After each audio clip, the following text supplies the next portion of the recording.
After 4 batches of Dye K'nex Crossties, I'm finally comfortable enough with the process to make a tutorial on this. So let's start with what you'll need. You will need RIT Synthetic Dye. Make sure it's the Synthetic Dye, or else that there's another version of the dye that's only for like tie-dye and washes away really easy and won't stick to any plastic. So make sure it's the synthetic dye. And speaking of cross ties, you have to keep in mind that the dye mixes with the plastic, so the yellow cross ties are the best I have found when working with red. If you do red with green, it turns kind of purple, so you want to do it with the yellow cross tie so it stays more red. You will need some sort of bowl or pot, something you're not going to cook food in, or at least I'm not going to cook food in. And another note, you don't want to do this anywhere around plastic. You want to keep it with metal surfaces or glossy surfaces that aren't going to absorb any dye that drips off. You will need cooking tongs so you don't get the dye on your hands, and you will need at least one Tupperware container to put the dyed pieces in after they come out of the water. So once you develop a system, it's easier just to play it by ear, but for the sake of this video, I'm going to show you how many cups it takes to fill the bowl I'm using, and then how much dye I use per that amount of cups. So that's 1 cup, 2 cups, 10 cups, and I'm going to leave it there at 10 cups. Okay, now that there's 10 cups of water in here, I'm going to heat it up.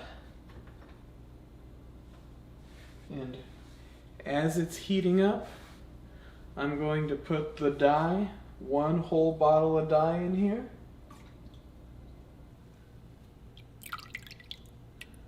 As you can see, it gets really dark. So you want it simmering, not boiling, because then splashing will happen. So this level is perfect. Alright, so now time to add the first batch of pieces. So here you can see some of the pieces are starting to stick out. You want to make sure they're all the way under. And so you also have to keep in mind that after a while, parts of this are going to evaporate. So you don't want to fill it too high full of pieces because the level's going to go down, and then whatever's not covered is not going to get dyed. And finally, you're going to want to set a timer for 10 minutes. And wait for your pieces to be ready.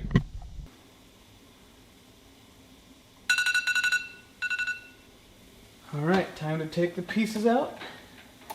So you get your tongs. And yeah, that looks like a pretty good color. And you move them, kind of drip dry them a little, and put them in your Tupperware container.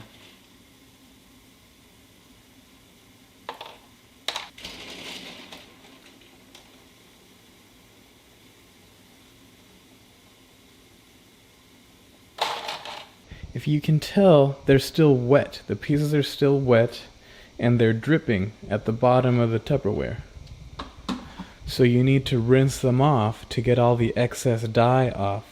If you don't do this, the red will come off on your fingers a little bit, and if the pieces get wet, the dye will kind of leak off. However, if you rinse off, get all the excess dye off, you shouldn't have that issue. They'll still be red, but they won't have that excess dye coming off later.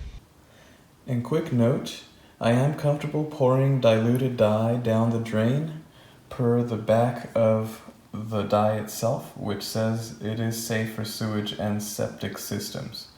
Now just keep in mind, I did not add anything else to the dye other than water. There's some other tutorials that say to add some other things that are toxic, which I would not pour down the drain, but if it's just the dye, you should be good to go.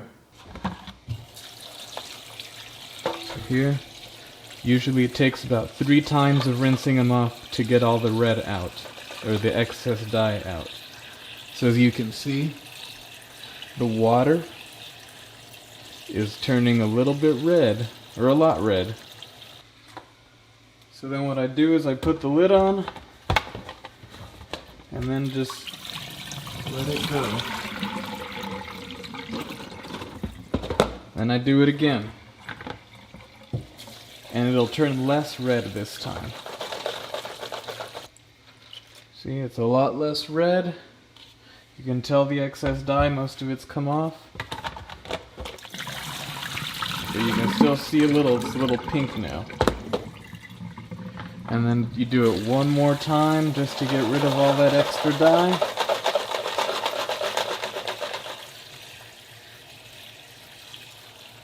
And as you can see, the water is looking a lot more clear now.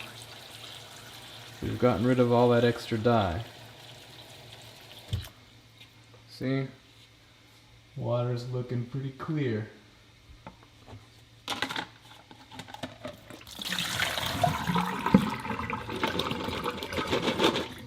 And for this next step, you just want to lay out the pieces to dry. I put a cloth that I don't care about on a surface that I know won't stain. So this cloth is left over from the Star Wars coaster, and it's just for it to dry off.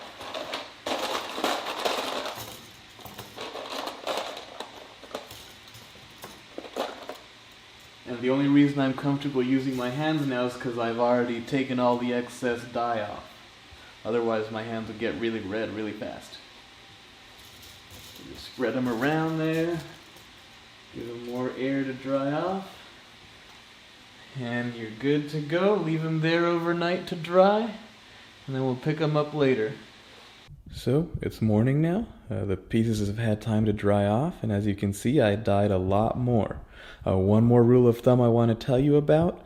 Once you've dyed your first batch, you can still use that remaining dye. What I normally do is I fill the bowl back up to the original level, because some does evaporate in the 10 minutes. So fill it back up to the original level and then pour in half a bottle of dye.